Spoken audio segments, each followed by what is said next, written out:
लेने गया तो जब इसकी नानी बोल रही 3 लाख रुपए मुझे और दो, नहीं तो मैं आप पे झूठा मुकदमा दर्ज करवा दूंगी मेरी बेटी के खिलाफ, कि मेरी बेटी के साथ आपने चीट किया है, वो किया है, और मेरे गरीब परिवार से मेरे पास कुछ भी। 2 लाख रुपए किसने लिए?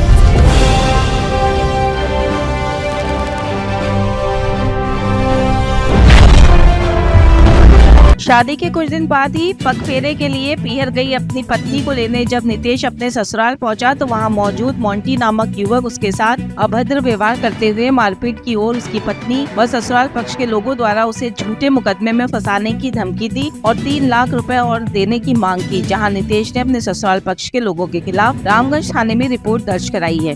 भैया मामला ये है कि एक लड़की थी ज्योति विलियम्स, उससे मेरी दुकान पे आई थी सामान लेने के लिए, उससे मेरे हाय चलो से बात चालू हुई थी। फिर धीरे धीरे 2 साल तक बात हुई, घूमने फिरने गए थे, खाया पिया सब कुछ, मूवी वगैरह सब कुछ देखने गए थे। उसके बाद में इसने मुझसे शादी करने के लिए बोला था, तो मैंने भी थोड़ा सोचा समझा, मेरे घर वालों से मैंने बात करी। इसकी नानी ने भी बोला कि मैं भी चाहती हूँ कि मैं इससे तेरी शादी करवा दूँ। तो मैंने बोला ठीक है। मेरे घर में मेरी मम्मी को भी बोला कि मम्मी को बोल रही थी कि मैं आपके घर की बहू बनना चाहती हूँ मम्मी। तो मम्मी ने बोला कि तेरी शादी नहीं हो रही है तो अपन करवा देते हैं, कोई बात नहीं। तो मैंने शादी करी और इसकी नानी ने मुझसे बोला कि मेरे से 2 लाख रुपए का मेरे पे कर्जा है, तो बोला कि मेरे से कर्जा उतारवाना। तो फिर मैंने सोचा समझा, फिर मैंने मार्केट में से ब्याज पे पैसे उठाए। फिर मैंने शादी कब करी? शादी मैंने जन्माष्टमी पे करी थी। जी। उसके बाद में मुझे बोला गया कि 2 लाख रुपए दे दो, मेरा कर्जा है, मैं कर्जा उतार लूँ, थोड़ी शादी में जो भी रीति रिवाज से होती है मैं वो करवाना चाहती हूँ। तो मैंने बोला ठीक है। फिर मैंने बाज़ार में से ब्याज पे कर्जा उठाया, मैंने इसको दिया और इसको मैंने गहने भी पहनाए, सोने की बालियाँ हैं, सोने की अंगूठी है, चांदी की पायजल है, और मंगलसूत्र चांदी का है और बिछिया चांदी की है। सब कुछ देने के बाद में अब मुझे बोल रही है शादी करने के बाद ये अपने इसको लेने के लिए घर गया तो उसका कोई धर्म का मामा बना हुआ मोंटी नाम है, उसने मेरे से बदतमीजी, मम्मी को भी धक्का दिया, मुझे झापड़ मारी, लात मारा मुझे।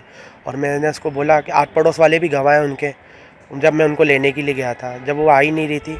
और उसके बाद में मैं इसको लेने गया था, जब इसकी नानी बोल रही 3 लाख रुपए मुझे और दो, नहीं तो मैं आप पे झूठा मुकदमा दर्ज करवा दूंगी मेरी बेटी के खिलाफ, कि मेरी बेटी के साथ आपने चीट किया है, वो किया है, और मेरे गरीब परिवार से मेरे पास कुछ भी। 2 लाख रुपए किसने लिए हैं? 2 लाख रुपए उसकी नानी ने और उसके मामा, और इसकी नानी बैठी थी और खुद मेरी वाइफ बैठी थी। शादी के एवज में लिए थे?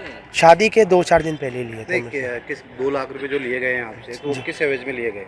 बोला कि मेरी कर्जा है, मेरे पे कैश लिए गए थे मेरे से, कि भाई कर्जा है हमारे ऊपर। मेरे पे कर्जा है और मेरे को थोड़े घने मेरे पे जो मेरे से मांगते हैं, मैं इसकी शादी करा दूंगी तो लोग मेरे पे हंसेंगे कि बेटी की शादी करा दी और मेरे पास हमारे को देने के लिए नहीं आप है। क्या करते हैं, कहाँ रहते हैं? मैं मालियों की बगीची रहता हूँ, पहाड़गंज में रहता हूँ और मैं कबाड़ी का काम करता हूँ। कोई विवाद है क्या?